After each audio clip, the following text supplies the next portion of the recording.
February 2025. Charlie does something that shows his ambition and courage. He enters a pre-qualifying tournament for a PGA Tour event, the Cognizant Classic in his home state of Florida. It's a Monday qualifier, the path thousands of professional and amateur golfers take trying to earn a spot in PGA Tour events. And Charlie, still just 15 years old, decides to test himself against grown men who play golf for a living. He doesn't qualify. The scores aren't close. But here's what that Monday qualifier attempt reveals about Charlie Woods.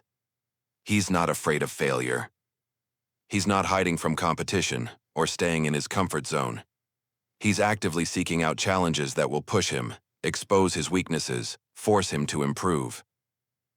That's the mindset of someone who's serious about their development, not someone coasting on a famous last name. Then came July 2025, and a moment that would test everything Charlie had been working toward: the U.S. Junior Amateur Championship qualifying.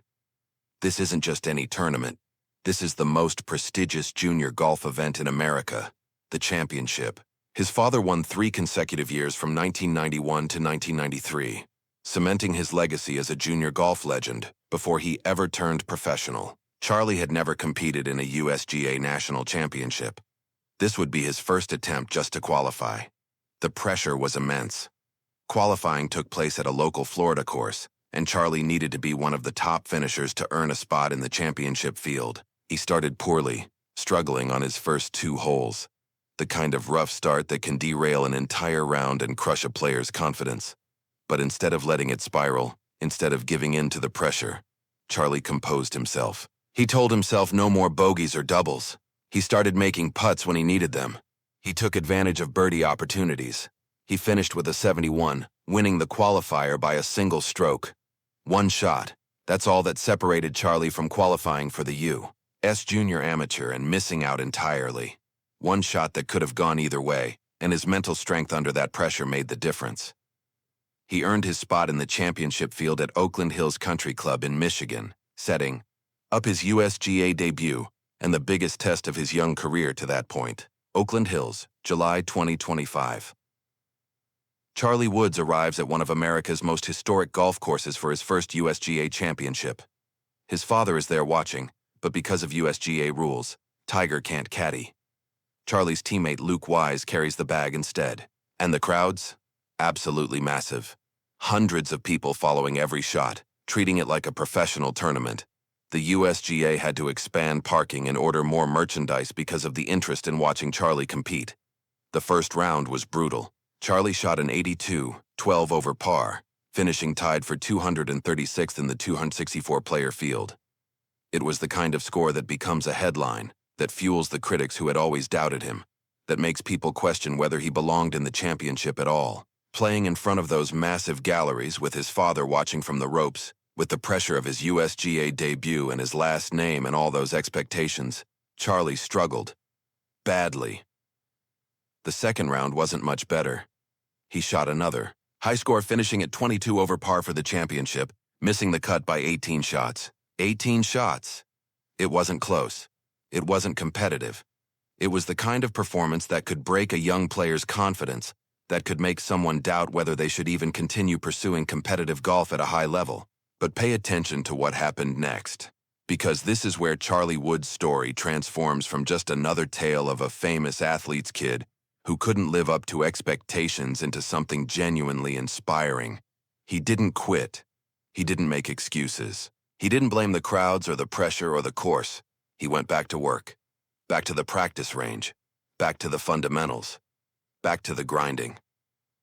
His high school coach, Toby Harbeck, had been working with Charlie on course management, trying to teach him that sometimes the smart play isn't going after every pin, that patience and strategy matter as much as talent.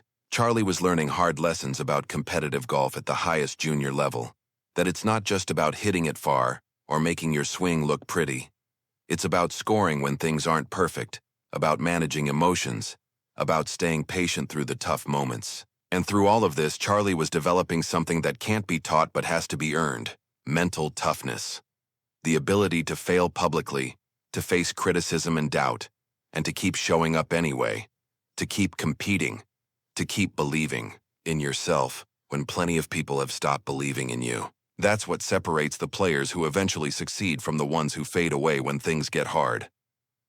Spring 2025 arrived with Charlie Woods still facing doubters. His AJGA ranking had actually gotten worse, dropping to 609th.